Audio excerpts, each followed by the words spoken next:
价值300多万的东瀛法拉利讴歌，在整个前脸都被撞没后，被康纳花了2万美元买了下来。如果这辆车不看车标的话，几乎就跟法拉利没什么区别。但由于整个机盖和保险杠都没了，所有零件都暴露了出来，像是发生了很大的事故。不过值得一提的是，它竟然还能正常行驶。在它转移的过程中，我们也能听到前面零件与地面上摩擦的声音。当康纳来到内部进行检查，他发现里面的情况非常完美，安全气囊一个也没爆。接着他又按下了启动键，车子似乎没有受到任何影响，依旧可以正常发动。倒车影像也很清晰。当车子被转移到车库后，康纳总算是有机会进行仔细检查。从视频里我们可以看到，损坏的地方主要发生在右前端，上面的金属支架扭曲严重，散热器也接近报废，线路方面的排布也一塌糊涂，这部分需要整体进行更换。另外，前面的传感器也有问题，它并没有安装在规定的位置，而是和电线一起耷拉在上面，似乎一用力就能将其拽掉。由于这是康纳第一次修复高端日系车，所以对构造方面不太了解，后续要买一些图纸回来学习，才能弄明白像这种传感器该装在哪里。接着他又来到了车子侧面，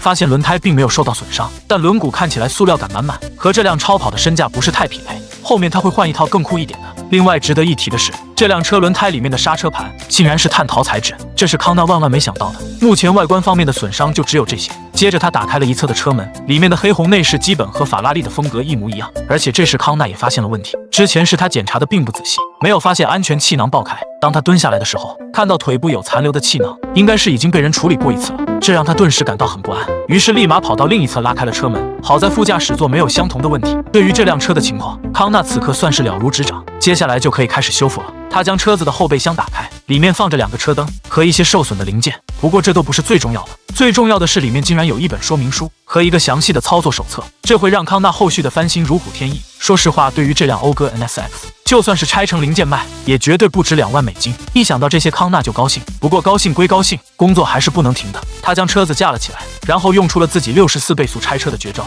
快速的将受损的零件拆了出来，并完整的摆放在地上。实际上他的效率也不算高，只取出了散热器和部分大件，而且这些都不是修复的重点，车子上的支架才是首先要解决的问题。正当康纳要进行下一步操作时，突然就收到了很多快递，这是他之前列的购物清单，交给搭档去采购的。从这些包裹的大小来看，里面应该是全部的受损零件，其中包括了一个安全带模组，还有一套新的安全气囊。不过要说里面最贵的东西，还是这辆车的大灯。之前在翻新奥迪28的时候，有网友就评论说奥迪的车灯非常贵，与其说叫奥迪车厂，不如改名为奥迪灯厂。当然这也只是一个玩笑罢了。而康纳买到的这个灯，据说比奥迪28的还要贵，它看起来狭长且犀利，充满了攻击性，非常符合超跑的风格。剩下的包裹里装的是一些车身套件，康纳检查之后也是没发现任何问题，接下来总算是可以进行后续操作了。由于之前的大件都已经被拆掉，所以这次他主要对车架进行处理，先用角磨机对着焊缝进行打磨，从接口处将金属杆断开。当然这种方法只适用于受损较轻的地方，对于扭曲严重的底端，必须先用100度的高温进行加热，等表面变得像水一样柔软之后，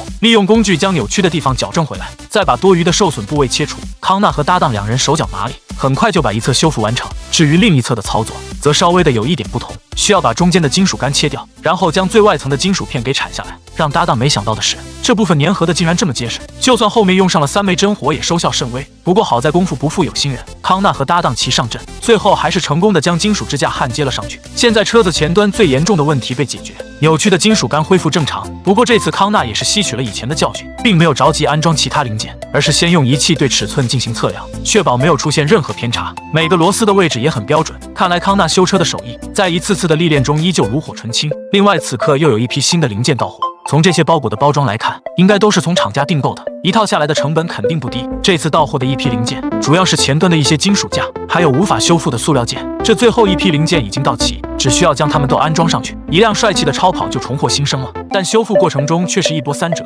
其中的艰辛只有康纳自己知道。他先是将上面松散的支架拆了下来，然后把支架上面的零件一一取出，全都转移到新的支架上，这是非常关键的一步。如果尺寸方面没有把握好，最后装出来形状会扭曲得非常严重。这就和我们盖房子一样，必须先打好地基，才能保证房子整体结构的稳固性。经过大概3个小时的忙活，前端的零件基本上就完善起来。接着康纳来到桌子旁边，将包装里的散热器全部拆了出来，在安装之前先进行检查，确保没有任何问题后，将风扇和冷凝器组装起来。这些零件共同组成了散热系统，车子的散热系统就和我们人类的汗腺一样，是维持车子温度的重要组成部分，所以不能有任何马虎。康纳将其组装完成后，仔细检查了3遍才敢继续操作。接下来的重点是将表面的车身套件装上去，这些套件都没有经过打磨，而且在原车受损的前脸上，外壳部分还可以回收利用，所以这部分也不能浪费。毕竟再买一个新的成本会很高。他快速的来了一次替换，完成之后就尝试将其装到车前，一般不出意外的时候就要出意外了。他忙前忙后试了很多次，就是无法将它固定上去。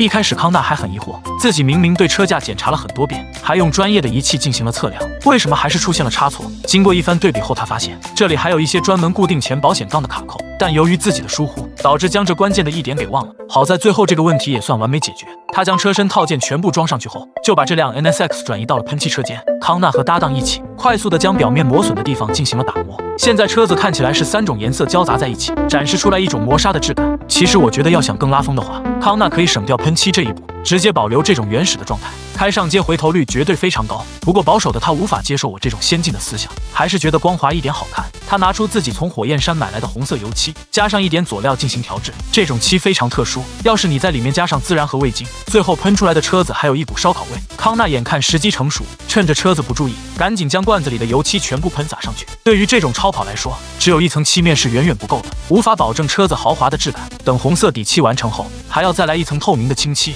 这样能让表面变得闪亮且光滑。康纳这个调漆的配比是从火焰山顺带求过来的，不过从视频里展示的情况来看，效果并没有太明显，表面的一层只是看着很闪亮，但是并不光滑。后续估计还需要用其他方法来完善。等到车子彻底风干之后，康纳把它转移到拖车上拉了回去。看到这里，我感觉很好奇，这辆车的外观已经修复完成了，为什么他不直接开回去呢？经过几个小时的长途跋涉后，车子成功的被转移到工作室，现在它看起来就如同一辆新车，表面已经没有任何损伤。接下来康纳的重点是这辆超跑的内部。如果大家对之前的视频有印象的话，应该还记得它底部的安全气囊已经爆开，而且主驾驶座的安全带也已经受损。由于超跑的内部空间非常小，所以康纳不仅要把座椅拆下来，还需要将整个内饰板拆掉。康纳也不想那么麻烦，他的计划是只掀开外面的一半，然后将安全带模组换了上去，接着趴到方向盘的下面，将原本残留在上面的安全气囊全部拿出来。好在这里的作业空间比较大，他没有浪费太多的时间。另外，我想大家也都是有车之人，要是安全带出问题的话，那么座椅上的卡口也会受损。